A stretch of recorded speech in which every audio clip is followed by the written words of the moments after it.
मां। इस संसार में मनुष्य बहुत से ग्रंथ पढ़ता है, बहुत सी बातें सुनता है और बहुत से ज्ञान को समझने की कोशिश करता है, लेकिन कुछ वाणियां ऐसी होती हैं जो केवल पढ़ने के लिए नहीं होती, वे मनुष्य के जीवन को बदलने के लिए होती हैं। श्रीमद् भगवद गीता ऐसी ही एक दिव्य वाणी है। यह केवल श्लोकों का संग्रह नहीं है मां, यह जीवन को संभालने की विद्या है। यह वह ज्ञान है जो उस समय प्रकट हुआ था जब अर्जुन का मन भय, मोह और भ्रम के बीच डगमगा रहा था। उसी समय भगवान श्री कृष्ण ने जो वचन कहे, वही आज भी हर युग में मनुष्य को संभालने की शक्ति रखते हैं। लेकिन मां, बहुत कम लोग यह समझ पाते हैं कि गीता का ज्ञान केवल पढ़ने के लिए नहीं है, यह जीवन में उतरने के लिए है। और जब यह ज्ञान शांत मन से सुना जाता है तो यह केवल मन तक नहीं रुकता, यह चेतना तक पहुंच जाता है। मां, इस समय तू केवल सुनने वाली नहीं है, तू एक नई चेतना को आकार देने वाली है। तेरे गर्भ में पल रहा शिशु अभी बोल नहीं सकता, लेकिन वह महसूस कर सकता है। वह तेरे शब्दों से पहले तेरे भावों को समझता है, तेरी आवाज से पहले तेरे मन की स्थिति को ग्रहण करता है। इसीलिए हमारे प्राचीन ज्ञान में कहा गया है कि शिशु की पहली गुरु उसकी मां होती है। जब मां का मन शांत होता है तो वही शांति शिशु के संस्कार बनती है। जब मां विश्वास से भरी होती है तो वही साहस उसके स्वभाव का आधार बनता है। और जब मां ईश्वर से जुड़कर जीती है तो वही दिव्यता धीरे धीरे उस शिशु के जीवन में उतरने लगती है। मां, गर्भावस्था का समय केवल शरीर के बनने का समय नहीं होता, यह संस्कारों के बोए जाने का समय होता है। इस समय जो विचार, जो वातावरण और जो भाव मां के आसपास होते हैं, वही धीरे धीरे शिशु के प्रारंभिक स्वभाव का हिस्सा बन जाते हैं। इसीलिए जब इस समय गीता की वाणी सुनी जाती है तो वह केवल ज्ञान नहीं रहती, वह एक संस्कार बन जाती है। वह मन को स्थिर करती है, बुद्धि को शांत करती है और जीवन को सही दिशा देने की शक्ति देती है। इस वीडियो में आप केवल गीता के विचार नहीं सुनेंगी मां, आप उन विचारों को अपने शिशु के जीवन की नींव बना सकती हैं। इसलिए इस पूरी वाणी को अंत तक शांत मन से जरूर सुनना, क्योंकि जब मां सुनती है तब केवल वह नहीं सुनती, उसके गर्भ में पल रही चेतना भी उस वातावरण को ग्रहण कर रही होती है। अगर यह वाणी आपको अच्छी लगे तो इस वीडियो को लाइक जरूर करें ताकि यह गीता ज्ञान और अधिक माताओं तक पहुंच सके। इसे शेयर करें, क्योंकि आपकी एक शेयर किसी शिशु के जीवन में अच्छे संस्कारों का बीज बो सकती है। और ऐसे ही गीता, गर्भ संस्कार और जीवन को दिशा देने वाले विचारों के लिए चैनल को सब्सक्राइब जरूर करें। कमेंट में बस इतना लिखिए, मैं अपने शिशु को गीता के संस्कार दे रही हूं। अब मां, आइए गीता के उस पहले विचार की ओर बढ़ते हैं जो मनुष्य को भीतर से मजबूत बनाता है, और वह है मन की शांति। मां, संसार में मनुष्य बहुत कुछ सीखता है, बहुत कुछ समझता है, लेकिन एक बात को समझने में कई बार पूरा जीवन बीत जाता है। वह बात है अपने मन को समझना, क्योंकि मन ही वह स्थान है जहां शांति भी जन्म लेती है और चिंता भी। और मन ही वह शक्ति है जो जीवन को मजबूत भी बना सकती है, और वही मन जीवन को उलझनों से भर भी सकता है। मां, श्रीमद् भगवद गीता में भगवान श्री कृष्ण सबसे पहले मनुष्य को यही गहरा सत्य समझाते हैं कि जीवन में सबसे बड़ी शक्ति बाहरी बल नहीं होती, बल्कि सबसे बड़ी शक्ति मन की शांति होती है। क्योंकि जब मन शांत होता है तो बुद्धि साफ दिखाई देती है, निर्णय स्पष्ट होते हैं और मनुष्य कठिन से कठिन परिस्थिति में भी टूटता नहीं, बल्कि धैर्य से खड़ा रहता है। मां, जरा एक शांत झील की कल्पना करो। जब झील का पानी बिल्कुल स्थिर होता है तो उसमें आकाश का प्रतिबिंब साफ दिखाई देता है, पेड़ों की छाया भी स्पष्ट दिखाई देती है। लेकिन जब वही पानी लहरों से भर जाता है तो उसमें कुछ भी साफ दिखाई नहीं देता। ठीक इसी प्रकार मनुष्य का मन भी है। जब मन शांत होता है तो जीवन की राह स्पष्ट दिखाई देने लगती है, लेकिन जब मन चिंता और डर से भर जाता है तो तो वही जीवन धुंधला लगने लगता है। इसलिए श्री कृष्ण कहते हैं कि जो मनुष्य अपने मन को शांत रखना सीख लेता है वही वास्तव में मजबूत बनता है। मां, गर्भावस्था के समय यह बात और भी अधिक महत्वपूर्ण हो जाती है, क्योंकि इस समय तेरे भीतर केवल तेरे विचार ही नहीं चल रहे होते, तेरे गर्भ में पल रहा शिशु भी उसी वातावरण को महसूस कर रहा होता है। वह अब भी शब्द नहीं समझता, लेकिन तेरे भावों की हलचल को जरूर महसूस कर सकता है। जब तू शांत होती है तो तेरे भीतर एक अलग ही स्थिरता पैदा होती है। तेरी सांसें धीमी हो जाती हैं, तेरे चेहरे पर एक सौम्य शांति दिखाई देने लगती है। और मां, वही शांति उस नन्हे जीवन के चारों ओर भी एक कोमल वातावरण बना सकती है।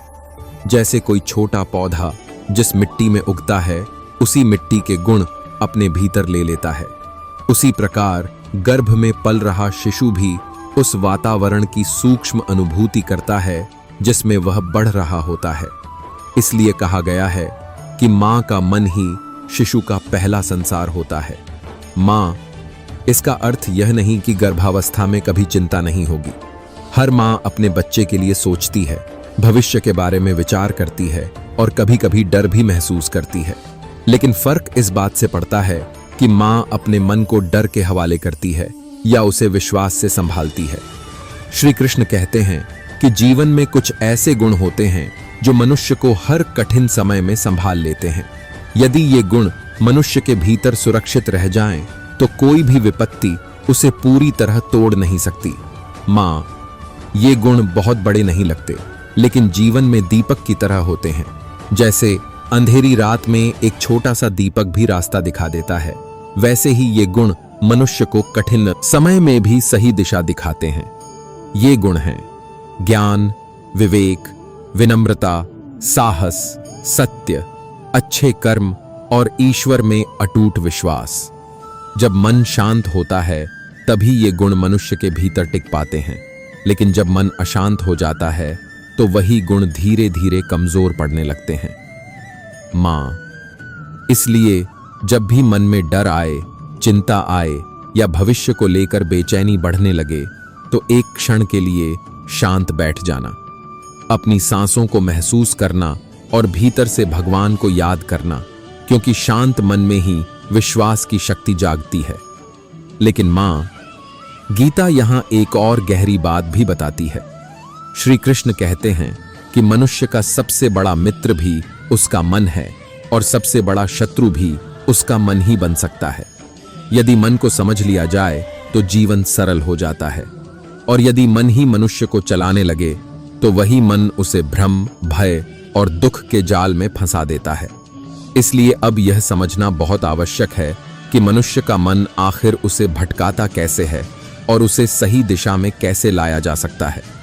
यदि मन इतना शक्तिशाली है तो फिर वही मन कई बार मनुष्य को डर, भ्रम और चिंता में क्यों डाल देता है।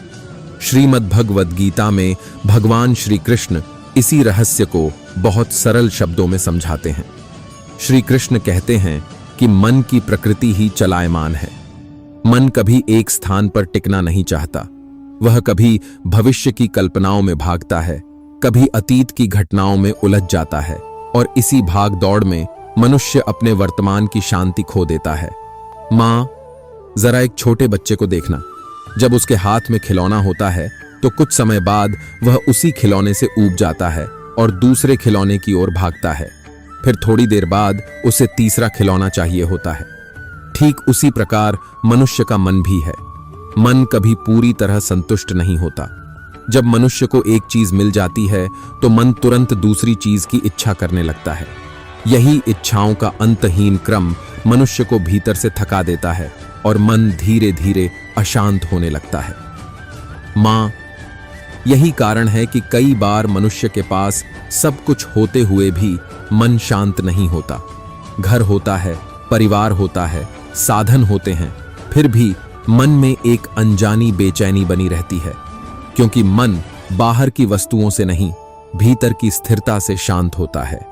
श्री कृष्ण अर्जुन से कहते हैं कि मनुष्य का मन इंद्रियों के साथ मिलकर उसे बार बार बाहरी आकर्षणों की ओर खींचता है।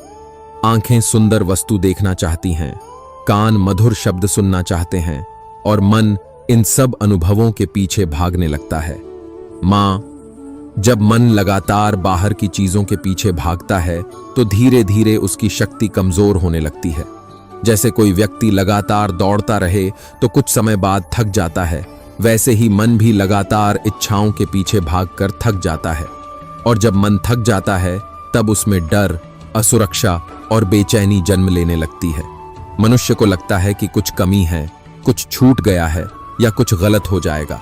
यही विचार धीरे धीरे चिंता का रूप ले लेते हैं। माँ, गर्भावस्था के समय यह मन और भी संवेदनशील हो जाता है। कभी अचानक भविष्य की चिंता आने लगती है, कभी बच्चे को लेकर अनेक सवाल मन में उठने लगते हैं। यह सब स्वाभाविक है, क्योंकि माँ का दिल अपने शिशु के लिए हमेशा सजग रहता है।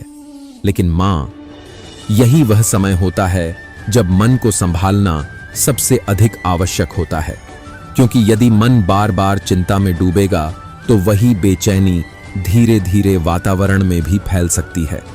श्री कृष्ण कहते हैं कि मनुष्य का मन यदि विवेक के साथ जुड़ा रहे तो वही मन उसे सही दिशा में ले जाता है, लेकिन यदि मन इच्छाओं और भय के पीछे चलने लगे तो वही मन उसे भ्रम में डाल देता है।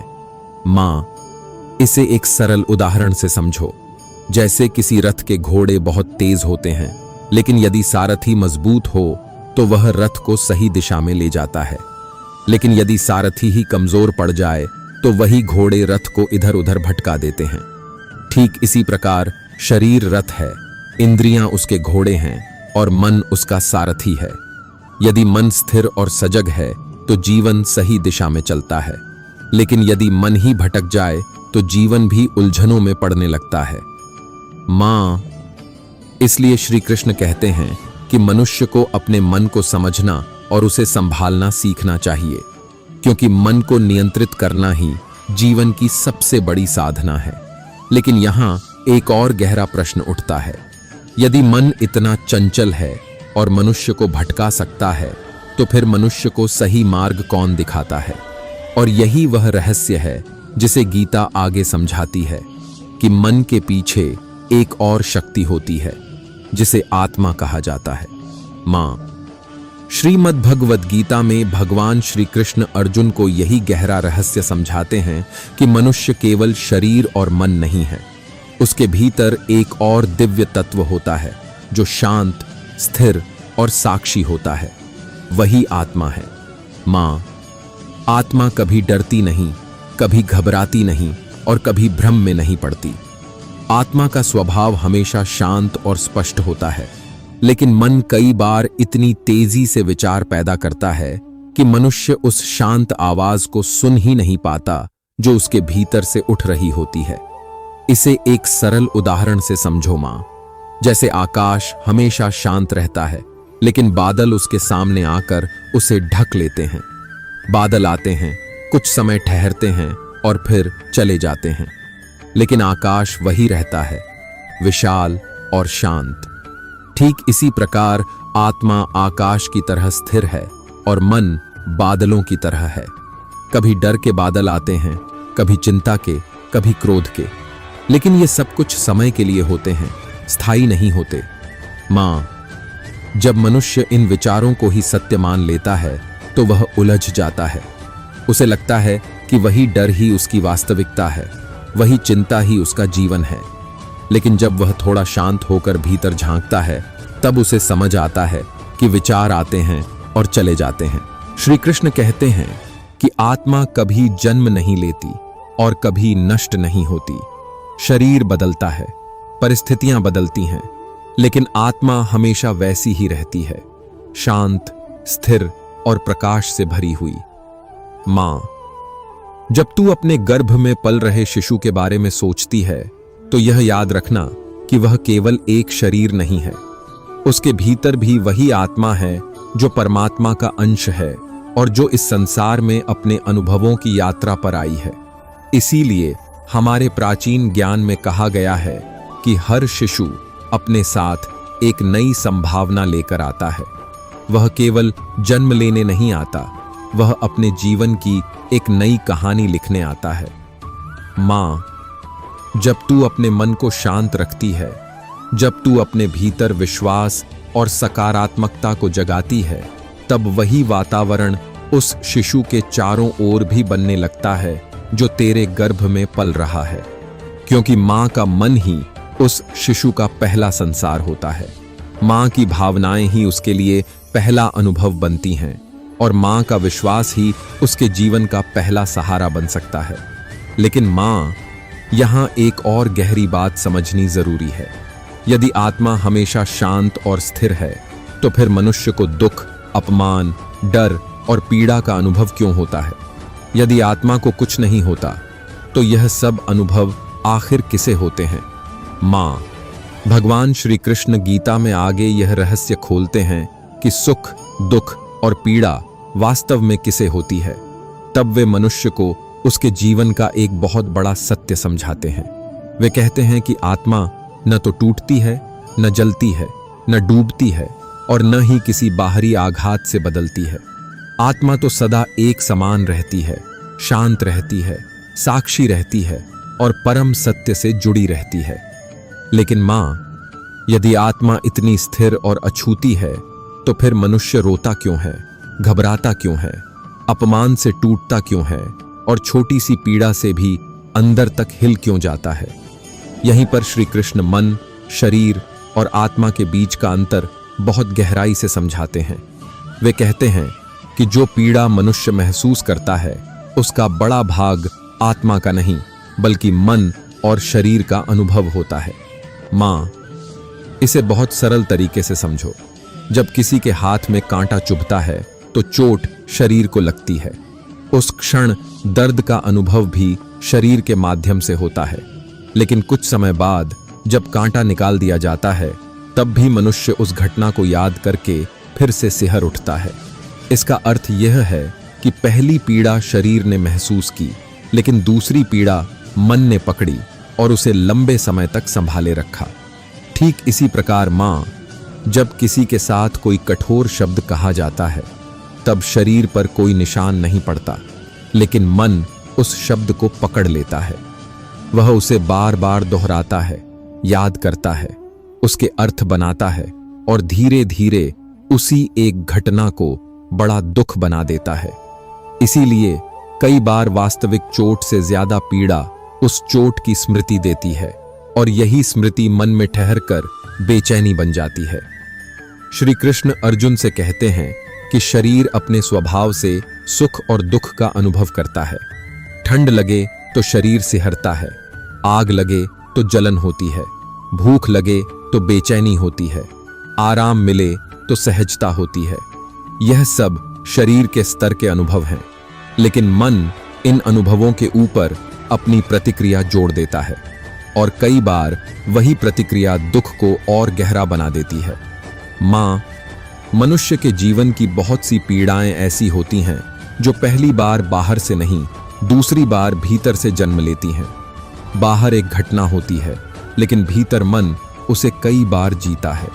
बाहर एक शब्द बोला जाता है, लेकिन भीतर मन उसे कई दिनों तक दोहराता रहता है। इसी कारण श्री कृष्ण मनुष्य को केवल घटना से नहीं, अपने मन की प्रतिक्रिया से सावधान रहने को कहते हैं। गर्भावस्था के समय यह ज्ञान और भी अधिक महत्वपूर्ण हो जाता है माँ, क्योंकि इस समय तेरे भीतर संवेदनशीलता पहले से कहीं ज्यादा बढ़ जाती है। छोटी सी बात भी मन को गहराई से छू सकती है। कोई चिंता, कोई डर, कोई अनिश्चितता, कोई पुरानी स्मृति अचानक मन में उठ सकती है। ऐसे समय में यदि माँ यह न समझे कि हर विचार सत्य नहीं होता, तो मन धीरे धीरे स्वयं ही अपने लिए बोझ बना लेता है। माँ, कई बार तूने भी महसूस किया होगा कि कोई वास्तविक समस्या उतनी बड़ी नहीं होती जितना मन उसे बना देता है। डॉक्टर ने एक सामान्य सावधानी की बात कही, लेकिन मन ने उसे चिंता बना लिया। किसी ने हल्की सी नकारात्मक बात कह दी, लेकिन मन ने उसे डर का रूप दे दिया। यहीं पर गीता माँ को बहुत गहरी राहत देती है। वह कहती है, हर विचार को अपने ऊपर हावी मत होने दो, पहले उसे पहचानो। श्री कृष्ण यह नहीं कहते कि मनुष्य को पत्थर बन जाना चाहिए या उसे कोई दुख महसूस ही नहीं होना चाहिए। वे यह भी नहीं कहते कि मनुष्य अपनी भावनाओं को दबा दे। वे यह सिखाते हैं कि भावनाओं को समझो, उनके दास मत बनो। दुख आए तो उसे देखो, लेकिन उसे अपना स्थायी स्वरूप मत मानो। डर आए तो उसे पहचानो, लेकिन उसे अपने निर्णयों का स्वामी मत बनाओ। मां, इसे एक और उदाहरण से समझो। आकाश में बादल आते हैं, कभी गहरे, कभी हल्के, कभी गरजते हुए, कभी शांत। लेकिन बादल चाहे जैसे हों, आकाश अपना विस्तार नहीं खोता। उसी प्रकार मन में विचार आते हैं, कभी सुख के, कभी दुख के, कभी डर के, कभी आशा के। लेकिन मनुष्य का असली स्वरूप उन विचारों से बड़ा है। यदि वह इस सत्य को पहचान ले तो विचार उसे डुबो नहीं पाते। यही कारण है मां कि गीता मनुष्य को भीतर देखने की कला सिखाती है। वह सिखाती है कि मैं दुख हूं और मैं दुख को देख रहा हूं। इन दोनों में बहुत अंतर है। जब मनुष्य दुख को अपना स्वरूप मान लेता है तब वह टूटने लगता है, लेकिन जब वह दुख को एक गुजरती हुई स्थिति की तरह देखता है तब उसके भीतर सहने की शक्ति पैदा होने लगती है। गर्भ में पल रहे शिशु के संदर्भ में यह समझ और भी कोमल हो जाती है, क्योंकि मां का मन जितना स्थिर रहेगा उतना ही उसके भीतर का वातावरण सौम्य रहेगा। इसका अर्थ यह नहीं कि मां को हर समय कृत्रिम मुस्कान रखनी है। इसका अर्थ यह है कि मां धीरे धीरे यह सीख ले कि डर को विश्वास में कैसे बदलना है, चिंता को प्रार्थना में कैसे बदलना है और भारी विचारों को शांत सांसों में कैसे पिघलाना है। मां, जब तू अपने गर्भ पर हाथ रखकर कुछ क्षण चुपचाप बैठती है तब तू केवल अपने शिशु को नहीं छू रही होती, तू अपने मन को भी संकेत दे रही होती है कि अब शांत हो जाओ। जब तू भगवान का नाम लेकर गहरी सांस लेती है तब भीतर एक नई लय पैदा होती है। जब तू अपने मन से कहती है सब ठीक होगा, तब वही शब्द धीरे धीरे भीतर विश्वास का रूप लेने लगते हैं। यही छोटे छोटे अभ्यास मन को पीड़ा का कैदी बनने से बचाते हैं। श्री कृष्ण कहते हैं कि जो मनुष्य अपने अनुभवों को पहचानता है वही धीरे धीरे अपने मन का स्वामी बनता है, और जो अपने मन का स्वामी बन गया उसके लिए सुख और दुख दोनों ही शिक्षक बन जाते हैं। सुख उसे अहंकार में नहीं डुबोता और दुख उसे निराशा में नहीं गिराता। वह दोनों को देखकर भी अपने भीतर की स्थिरता को बचाए रखता है। मां, यही वह समझ है जो गर्भकाल को साधना बना सकती है, क्योंकि जब मां यह जान जाती है कि हर पीड़ा आत्मा की नहीं, कई बार केवल मन की पकड़ होती है, तब वह स्वयं को थोड़ी राहत देती है। वह अपने आप को दोष नहीं देती बल्कि संभालती है। वह अपने डर से लड़ती नहीं, उसे प्रेम से शांत करना सीखती है, और यही सीख गर्भ के वातावरण को भी अधिक सौम्य बना सकती है। लेकिन मां, यहां से गीता का ज्ञान एक और गहरे मोड़ पर पहुंचता है।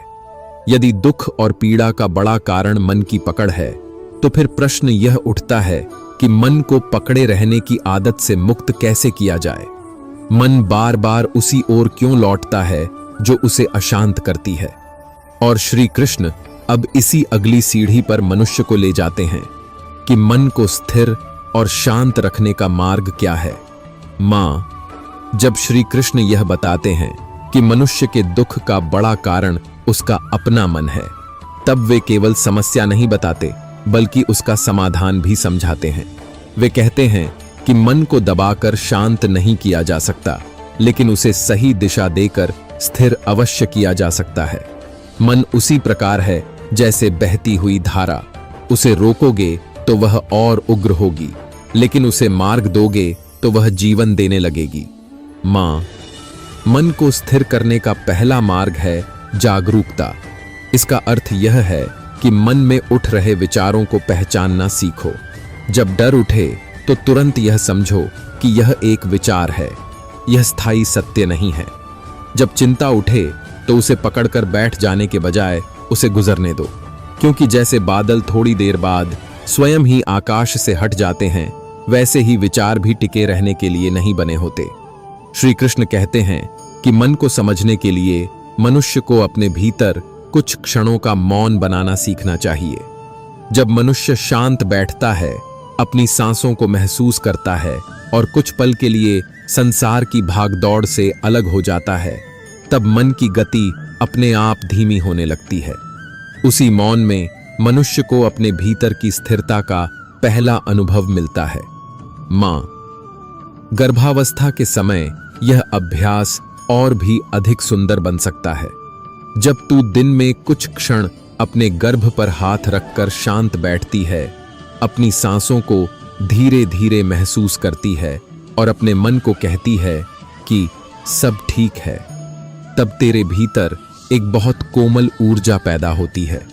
वही ऊर्जा धीरे धीरे तेरे गर्भ के वातावरण को भी शांत कर सकती है। मन को स्थिर करने का दूसरा मार्ग है सत्संग और शुभ विचार। मन उसी दिशा में ढलता है जिस प्रकार के विचार वह बार बार सुनता है।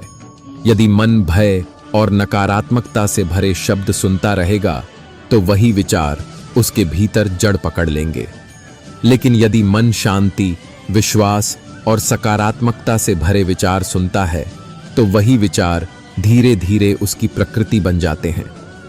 मां, जैसे कोई पौधा जिस जल से सींचा जाता है उसी के गुण ग्रहण करता है, उसी प्रकार मन भी उन्हीं विचारों से आकार लेता है जिनसे उसे पोषण मिलता है।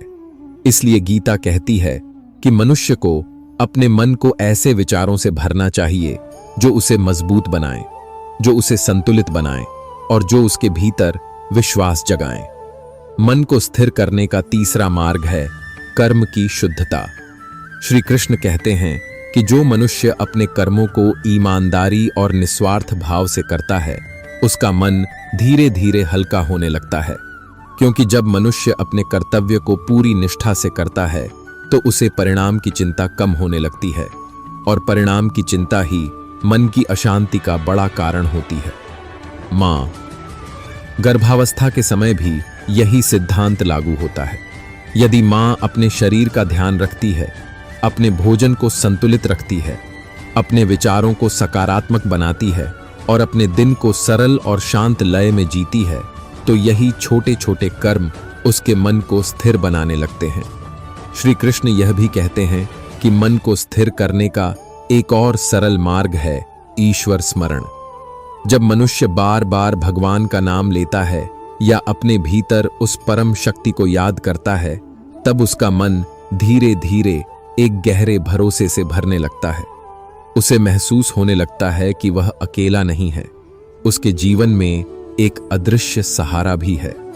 मां, जब तू अपने गर्भ में पल रहे शिशु के लिए प्रार्थना करती है, जब तू भगवान से कहती है मेरे बच्चे की रक्षा करना, तब केवल शब्द ही नहीं निकलते। उस क्षण तेरे भीतर से एक सच्चा भाव उठता है और वही भाव मन को गहराई से शांत कर सकता है। कभी कभी तूने महसूस भी किया होगा मां, कि जब तू बहुत परेशान होती है और अचानक भगवान का नाम लेकर शांत बैठ जाती है, तो कुछ देर बाद मन हल्का होने लगता है। समस्या वही रहती है, परिस्थिति वही रहती है, लेकिन मन में एक नई शक्ति आ जाती है। यही विश्वास मन को स्थिर करने की शक्ति देता है। श्री कृष्ण कहते हैं कि जो मनुष्य अपने मन को बार बार सही दिशा में ले जाता है, उसका मन धीरे धीरे उसका मित्र बन जाता है। तब वही मन जो पहले उसे चिंता में डालता था, वही मन उसे शांति का अनुभव कराने लगता है और यही परिवर्तन मनुष्य के जीवन को भीतर से बदल देता है। मां, जब तेरे भीतर यह शांति पैदा होने लगती है, तब उसका प्रभाव केवल तेरे मन तक सीमित नहीं रहता। वही शांति तेरी आवाज में उतरती है, तेरी सांसों में उतरती है और तेरे आसपास के वातावरण में भी फैलने लगती है। और यही वातावरण उस नन्हे जीवन के लिए सबसे सुंदर उपहार बन सकता है जो तेरे गर्भ में पल रहा है। लेकिन मां, श्री कृष्ण यहां एक और गहरा रहस्य भी बताते हैं। वे कहते हैं कि मन को स्थिर करना केवल व्यक्तिगत शांति के लिए नहीं है, यह जीवन की दिशा को भी बदल सकता है। क्योंकि जब मन स्थिर होता है, तब मनुष्य के भीतर सही संस्कार जागते हैं और वही संस्कार आने वाले जीवन को आकार देते हैं। और यहीं से गीता हमें एक और महत्वपूर्ण सत्य की ओर ले जाती है। कि मां के विचार और संस्कार उसके गर्भ में पल रहे शिशु के भविष्य को कैसे प्रभावित कर सकते हैं। तब एक और महत्वपूर्ण प्रश्न सामने आता है, यदि विचार इतने प्रभावशाली हैं तो फिर वे कौन सी बातें हैं जो मनुष्य के भीतर स्थायी रूप से रहकर उसके जीवन की दिशा बनाती हैं। श्री कृष्ण गीता में बताते हैं कि जीवन को संभालने के लिए मनुष्य के भीतर कुछ मूल गुण होने चाहिए। ये गुण बाहरी शक्ति नहीं है, ये भीतर की शक्ति है। जब ये गुण मनुष्य के भीतर जागते हैं तब जीवन की कठिन राह भी स्थिर और सरल दिखाई देने लगती है। मां, पहला गुण है विवेक। विवेक का अर्थ केवल ज्ञान होना नहीं है, बल्कि सही और गलत के बीच अंतर पहचानने की क्षमता होना है। कई बार जीवन में मनुष्य के सामने अनेक रास्ते होते हैं, लेकिन हर रास्ता सही नहीं होता। विवेक वही दीपक है जो अंधेरे में भी सही दिशा दिखा देता है। मां, जब मनुष्य के भीतर विवेक जागता है तब वह केवल भावनाओं में बहकर निर्णय नहीं करता। वह ठहर कर सोचता है, समझता है और फिर कदम बढ़ाता है। यही गुण जीवन को अनावश्यक उलझनों से बचाता है और मन को स्थिर बनाता है। मां, दूसरा गुण है धैर्य। जीवन में बहुत सी चीजें समय लेकर ही फल देती हैं। किसान जब खेत में बीज बोता है तो वह अगले ही दिन फल की अपेक्षा नहीं करता। वह प्रतीक्षा करता है, मिट्टी की देखभाल करता है और समय पर विश्वास रखता है। ठीक इसी प्रकार जीवन में भी धैर्य बहुत आवश्यक है। जो मनुष्य हर बात तुरंत चाहता है वह जल्दी ही निराश हो जाता है, लेकिन जो धैर्य रखता है वही कठिन समय को भी शांति से पार कर जाता है। मां, तीसरा गुण है विश्वास। विश्वास वह शक्ति है जो मनुष्य को गिरने के बाद भी उठने का साहस देती है। जब मनुष्य को अपने प्रयासों पर और ईश्वर पर भरोसा होता है तब वह परिस्थितियों से डरता नहीं। उसे लगता है कि चाहे समय कठिन हो लेकिन रास्ता अवश्य निकलेगा। मां, गर्भावस्था के समय यह विश्वास बहुत महत्वपूर्ण हो जाता है, क्योंकि इस समय मां के मन में अनेक विचार आते हैं। कभी भविष्य की चिंता, कभी शिशु के स्वास्थ्य की चिंता, कभी जीवन की अनिश्चितता। ऐसे समय में विश्वास ही वह शक्ति है जो मन को संभालती है। मां, चौथा गुण है विनम्रता। विनम्रता का अर्थ स्वयं को छोटा समझना नहीं है, बल्कि अपने अहंकार को नियंत्रित रखना है। जब मनुष्य विनम्र होता है तो वह सीखने के लिए हमेशा तैयार रहता है और दूसरों के प्रति सम्मान बनाए रखता है। विनम्रता मनुष्य के भीतर एक सौम्य शक्ति पैदा करती है। यह उसे दूसरों से जोड़ती है और जीवन को सहज बनाती है। अहंकार जहां दूरी पैदा करता है, वहीं विनम्रता संबंधों में मधुरता लाती है। मां, पांचवां गुण है सत्य। सत्य केवल शब्दों में नहीं होता, सत्य जीवन के व्यवहार में भी होता है। जब मनुष्य सत्य के साथ जीता है तो उसके भीतर एक स्थिरता पैदा होती है। उसे बार बार अपने आप को छिपाने या साबित करने की आवश्यकता नहीं पड़ती। सत्य का जीवन मनुष्य को भीतर से हल्का बना देता है, और जब मन हल्का होता है तब उसमें शांति भी टिकती है और विश्वास भी टिकता है। मां, छठा गुण है अच्छे कर्म। जीवन केवल विचारों से नहीं चलता, जीवन कर्मों से चलता है। मनुष्य जैसा करता है वैसा ही उसका जीवन बनता जाता है। छोटे छोटे अच्छे कर्म भी जीवन की दिशा बदल सकते हैं। जब मनुष्य दूसरों की सहायता करता है, अपने कर्तव्य को ईमानदारी से निभाता है और बिना स्वार्थ के काम करता है, तब वही कर्म उसके जीवन की सच्ची पूंजी बन जाते हैं। मां, सातवां गुण है ईश्वर में आस्था। जब मनुष्य को यह अनुभव होता है कि इस संसार में एक परम शक्ति है जो सब कुछ देख रही है, तब उसका मन अकेला महसूस नहीं करता। उसे लगता है कि जीवन की हर परिस्थिति में कोई अदृश्य सहारा उसके साथ है। ईश्वर में आस्था मनुष्य को घमंड से बचाती है और निराशा से भी बचाती है। यह उसे याद दिलाती है कि जीवन केवल हमारे प्रयासों से नहीं, एक बड़ी व्यवस्था से भी चल रहा है। मां, यही 7 गुण जीवन के 7 दीपकों की तरह हैं। जब जीवन में अंधेरा आता है जब मन भ्रम में पड़ता है, जब परिस्थितियां कठिन हो जाती हैं, तब यही गुण रास्ता दिखाते हैं। गर्भावस्था के समय इन गुणों का महत्व और भी बढ़ जाता है, क्योंकि इस समय मां केवल अपने लिए नहीं जी रही होती, उसके भीतर पल रहा शिशु उसी वातावरण में बढ़ रहा होता है जिसमें ये गुण जीवित होते हैं।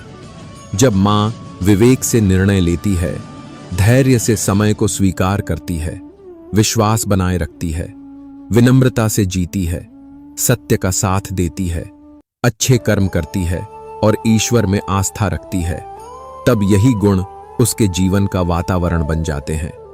और मां वही वातावरण उस शिशु के चारों ओर भी बनता है जो तेरे गर्भ में पल रहा है। लेकिन मां, गीता यहां एक और गहरी बात बताती है। जीवन केवल गुण जान लेने से नहीं बदलता। जब तक मनुष्य इन गुणों को अपने कर्मों में नहीं उतारता, तब तक ज्ञान अधूरा ही रहता है। और इसलिए अब गीता हमें अगले सत्य की ओर ले जाती है कि मनुष्य को अपने कर्म किस भावना से करने चाहिए। तब वे जीवन का एक बहुत गहरा रहस्य खोलते हैं, क्योंकि मनुष्य का जीवन केवल सोचने से नहीं चलता, जीवन कर्मों से चलता है। विचार दिशा देते हैं, लेकिन कर्म ही जीवन की वास्तविक कहानी लिखते हैं। मां, कई बार मनुष्य यह सोचकर उलझ जाता है कि जीवन में क्या करना चाहिए और क्या नहीं। वह भविष्य की चिंता में इतना खो जाता है कि वर्तमान का काम भी ठीक से नहीं कर पाता।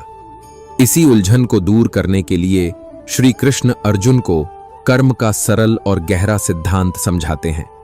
वे कहते हैं कि मनुष्य का अधिकार केवल कर्म करने पर है, फल पर नहीं।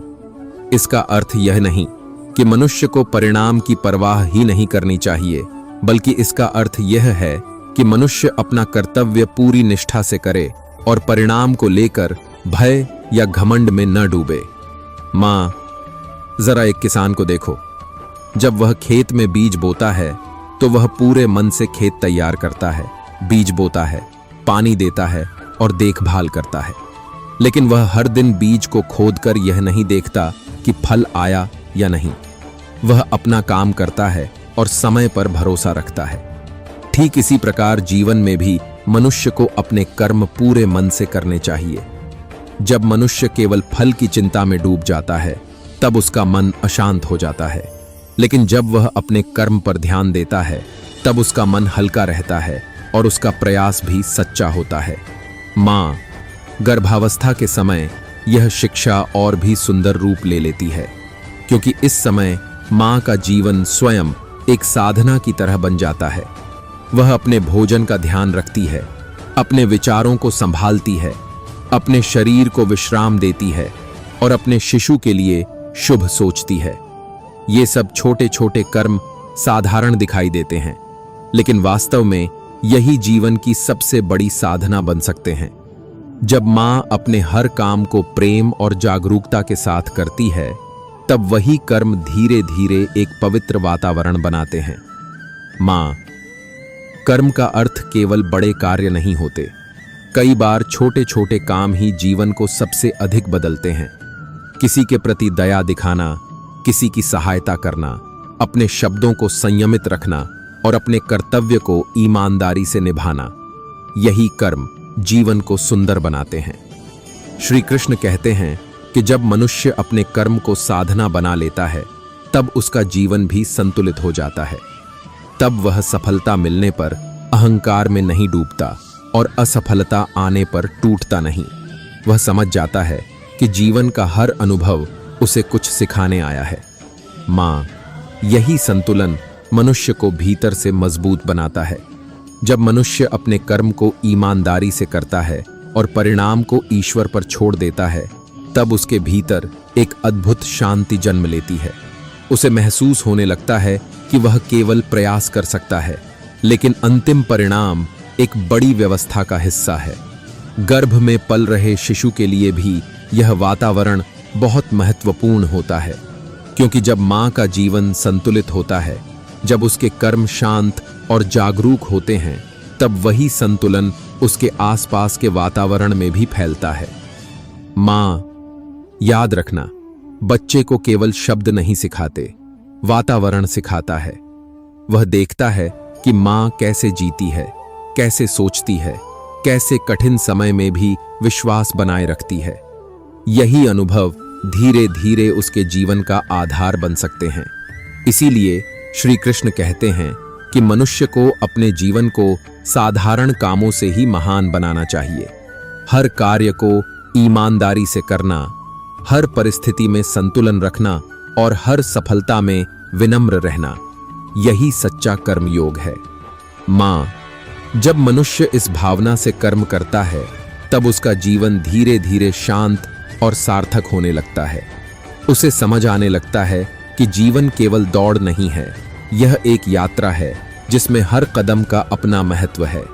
और जब माँ इस समझ के साथ जीने लगती है तब वह केवल अपने जीवन को नहीं बदलती, वह उस शिशु के भविष्य की नींव भी मजबूत कर रही होती है जो उसके गर्भ में पल रहा है। माँ, अब जब तूने गीता के इन विचारों को सुना है तो एक बात बहुत स्पष्ट हो जाती है। जीवन केवल परिस्थितियों से नहीं बनता, जीवन उस मन से बनता है जो उन परिस्थितियों को देखता है। जब मन शांत होता है तो कठिन समय भी संभल जाता है। जब मन विश्वास से भरा होता है तो डर भी धीरे धीरे कम होने लगता है। और जब जीवन में विवेक, धैर्य, सत्य और अच्छे कर्म होते हैं तब मनुष्य का रास्ता अपने आप स्पष्ट होने लगता है। माँ, गर्भ में पल रहा शिशु अभी इस संसार को नहीं देख रहा, लेकिन वह उस वातावरण को जरूर महसूस कर रहा है जिसमें उसकी माँ जी रही है। तेरे विचार, तेरी शांति, तेरी प्रार्थना और तेरी सकारात्मकता ही उसके जीवन का पहला स्पर्श बन सकती है। इसलिए अपने मन को बार बार शांत करना, अपने भीतर विश्वास जगाना और अपने जीवन को प्रेम और संतुलन के साथ जीना, क्योंकि यही वे संस्कार हैं जो आने वाले समय में एक मजबूत और संवेदनशील पीढ़ी बना सकते हैं। माँ, याद रखना, बच्चे को केवल शब्द नहीं सिखाते, वातावरण सिखाता है। और वह वातावरण सबसे पहले माँ के मन से ही बनता है। अगर यह गीता विचार आपके मन को थोड़ा भी शांत कर पाए हों तो इस वीडियो को लाइक जरूर करें ताकि यह ज्ञान और अधिक माताओं तक पहुंच सके। इसे शेयर करें, क्योंकि आपकी एक शेयर किसी शिशु के जीवन में अच्छे संस्कारों का बीज बो सकती है। और ऐसे ही गीता और गर्भ संस्कार से जुड़े विचारों के लिए चैनल को सब्सक्राइब करना ना भूलें। कमेंट में श्रद्धा के साथ लिखिए, मैं अपने शिशु को गीता के संस्कार दे रही हूं। भगवान श्री कृष्ण आपकी और आपके शिशु की सदैव रक्षा करें। जय श्री कृष्ण। धन्यवाद।